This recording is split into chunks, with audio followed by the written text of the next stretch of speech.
So I don't know if people are going to agree with me on this, but for Super Bowl 60, I honestly do think that this game was decided on the offensive side of the ball, and this is purely because both defenses were playing absolutely lights out. They were both making plays, they were both stopping the other offenses from doing anything major.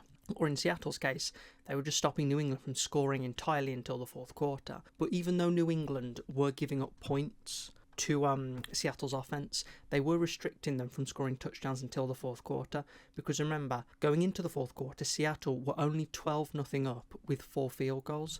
So honestly here, I do think that overall it was the offensive side of the ball that decided it more, purely because this was more of a game of who would deal with the opposing defense better. And here, obviously, because of who won and how much they won by, and this ended up being a bit of a blowout, it was Seattle that dealt with New England's defense better. And I think that you can kind of look at that from the stats as well, because Sam Darnold, 19 for 38, 202 yards, 1 touchdown. He was more of a game manager in this game, but also you look at Kenneth Walker, 27 carries, 135 rushing yards. New England really did struggle against the run in this game. And then Cooper Kupp, 6 receptions for 61 yards. Just Seattle managed the game better. I think they basically played a much better game.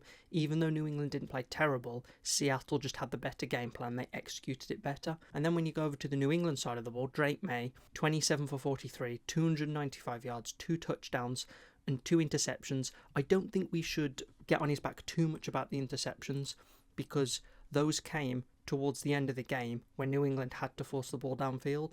And I remember seeing someone saying that I think Drake May, when he throws the ball 35 times or more, he's like 1-7 or something like that. So obviously Seattle wanted to shut down the run, which they've done really well all year, and force Drake May to throw the ball and put the pressure on him, because obviously they knew that he wouldn't do so well under that pressure. And along with this, Drake May also had the most rushing yards for the Patriots with 5 carries for 37 yards. And receiving yards wise, Matt Collins got 4 receptions, 78 yards, and that 1 touchdown. So overall, I do think that Seattle just played the better game plan, and that's basically what won them this game.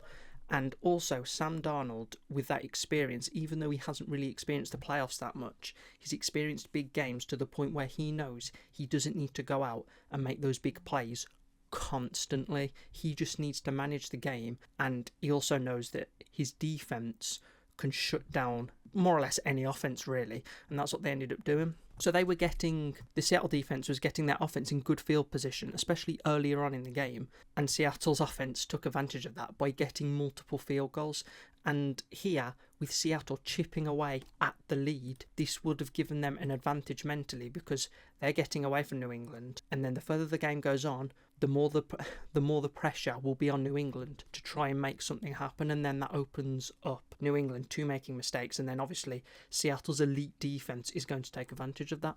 However, New England's defense did actually play very well themselves. Limiting an offense to just 12 points across 3 quarters is an incredible effort, especially in the Super Bowl. But obviously, when your offense isn't really doing much, when your defense is doing well, it kind of does wear you out towards the end of the game. And I think that's why in the fourth quarter, we saw a massive 30 points being scored in that last quarter. So here, honestly, I do think Seattle deserved it. They basically outplayed New England on both sides of the ball, even though their offense wasn't absolutely rolling. They did manage the game well, and sometimes you just need to accept that the other team's defense is just very, very good, and there's not much you can do on there, and all you can do is try and play for field position.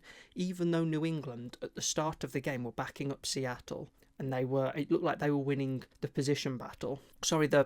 position battle, Seattle still stayed calm, and they played the game out, and they ended up just chipping away. And then in the fourth quarter, both offenses basically opened up, and that's when the points started rolling. And then obviously you have the defensive touchdown when Seattle knocked the ball out of Drake May's hands, and that more or less sealed it. I mean, at 19-7, there was a slight chance that New England could make a comeback, but I think at that point it was over anyway. So yeah, I do think this overall was an interesting Super Bowl to watch, but it was a bit of a blowout, and you kind of got the feeling, especially after the third quarter, that Seattle were going to win this. But it was interesting to see how the game opened up in the fourth quarter, especially after New England were playing more aggressively, which I do think they should have done that earlier. They should have opened up and tried to play more aggressively earlier in the game. And by the time they did in this game, it was basically too late. Seattle had the game won. They were too comfortable. They were controlling the game too much. And yeah, just New England left that a bit too late, I think. So yeah, overall, I think it wasn't the best Super Bowl I've ever seen because of like Seattle dominating so much, but it was interesting to see a more defensive minded Super Bowl, because ever since I've started watching the Super Bowl like this is the first time where I've really seen two defenses kind of cancel each other out. So yeah, let me know what you think about the Super Bowl. Did you think it was a good game? Do you think it was a terrible game? Leave that down in the comments. If you like this video, leave a like, and yeah, hopefully I will see you in the next one, and thank you for watching.